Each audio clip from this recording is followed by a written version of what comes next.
आज हम लोग हाइपर टेक्स्ट ट्रांसफर प्रोटोकॉल के बारे में पढ़ेंगे। जैसा नाम ही बता रहा, हाइपर टेक्स्ट ट्रांसफर प्रोटोकॉल, यानी ये ट्रांसफर से रिलेटेड चीज़ों के लिए ये प्रोटोकॉल बना है। तो आइए हम समझते हैं कि हाइपर टेक्स्ट प्रोटोकॉल है क्या। तो अगर हम इसकी बात करते हैं, हाइपर टेक्स्ट प्रोटोकॉल की बात करते हैं, तो हर प्रोटोकॉल किसी न किसी लेयर पे काम करता है। तो ये किस लेयर पे काम करता है, अगर हम इस लेयर की बात देखें तो यह आपका एप्लीकेशन लेयर पे काम करता है। ये प्रोटोकॉल एप्लीकेशन लेयर पे काम करता है। दूसरे शब्दों में कहें तो यह सामान्य स्टेटलेस ऑब्जेक्ट ओरिएंटेड प्रोटोकॉल है। ये क्या है, अगर इस प्रोटोकॉल के बारे में बात करें तो ये स्टेटलेस ऑब्जेक्ट ओरिएंटेड प्रोटोकॉल है। आगे अगर HTTP की विशेषता के बारे में बात करें तो इसकी एक विशेषता है कि यह प्रतिनिधित्व टाइपिंग यानी डेटा रिप्रेजेंटेशन की सहायता से, किसकी सहायता से, डेटा रिप्रेजेंटेशन की सहायता से सिस्टम को डेटा के स्वतंत्र रूप में स्थानांतरित किए जाने की अनुमति देते हैं। यानी ये नामीय ट्रांसफर, यानी किस काम के लिए काम यूज होगा, डेटा को ट्रांसफर करने की अनुमति देता है।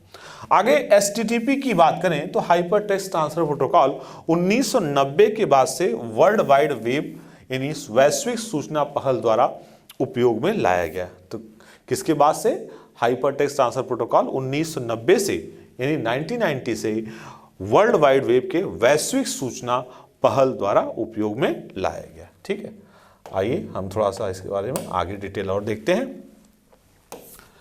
तो मूलतः HTTP एक TCP IP आधारित, यानी किस पे अगर हम बात करें कि ये किस पे आधारित है, तो ये TCP IP आधारित संचार प्रोटोकॉल यानी कम्युनिकेशन प्रोटोकॉल है। ये किस प्रकार का प्रोटोकॉल है, ये कम्युनिकेशन प्रोटोकॉल है जिसका उपयोग यानी यूज की हम बात करें, जिसका यूज वर्ल्ड वाइड वेब पर डेटा HTML फाइल, किसकी फाइल, HTML फाइल। HTML का फुल फॉर्म क्या होता है, हाइपर टेक्स्ट मार्कअप लैंग्वेज। प्रतिबिंब फाइल मतलब इमेज फाइल की बात करें, इमेज फाइल, क्वेरी और रिजल्ट आदि को प्रदान यानी डिलीवर करने के लिए किया जाता है। आगे हम और इसके बारे में जानकारी प्राप्त करें।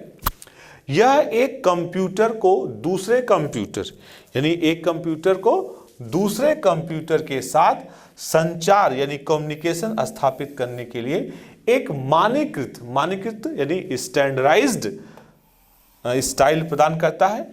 इस प्रोटोकॉल द्वारा वेब पेज को वेब सर्वर से उपयोगकर्ता यानी क्लाइंट तक स्थानांतरित ट्रांसफर किया जाता है। यानी पूरा का पूरा अगर हम इसके बारे में समझें तो है क्या, ये ट्रांसफर के लिए इस्तेमाल किया जाता है। किसके ट्रांसफर के लिए किया जाता है, जो भी डेटा होगा उसके ट्रांसफर की हम इसमें बात करते हैं।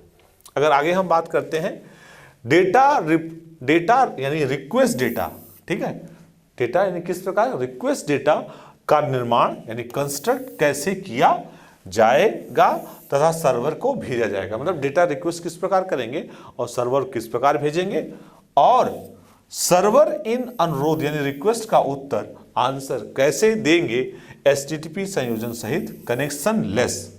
ठीक है, एक होता है कनेक्शन ओरिएंटेड, एक होता है कनेक्शन लेस। हमने बताया था कनेक्शन ओरिएंटेड में क्या होता है, जब सेंडर कोई चीज़ भेजता है तो रिसीवर तक पहुंचा या नहीं पहुंचा, अगर पहुंच गया और उसने रिप्लाई दे दिया यानी वो that is the connection oriented. Connection less में ऐसा कुछ नहीं होता, रिसीवर कोई रिप्लाई नहीं देता।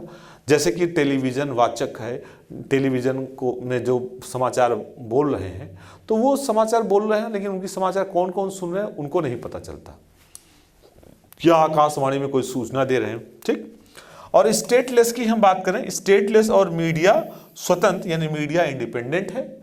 यह प्रोटोकॉल HTTP से स्टार्ट होता है। इस प्रोटोकॉल की खास बात क्या है कि यह HTTP:// से स्टार्ट होता है।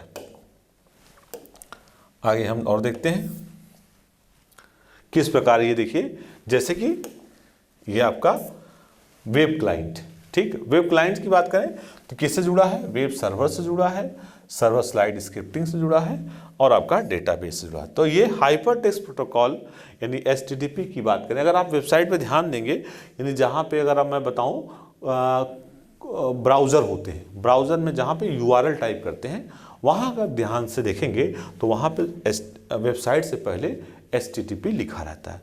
और आजकल HTTPS आ गया है। S फॉर क्या होता है, एस का मतलब होता है कि सिक्योर। तो यानी यहाँ पे वेब क्लाइंट यानी जो ब्राउजर है that is the web client, वो कहाँ जाते हैं, वो वेब सर्वर के पास जाते हैं। और वेब सर्वर यानी सर्वर साइड स्क्रिप्टिंग होती है और वो डेटाबेस से डेटा निकालकर वो आप तक पहुंचाते हैं। ठीक है, अब हम लोग आगे hyper text transfer protocol secure यानी HTTPS के बारे में पढ़ेंगे।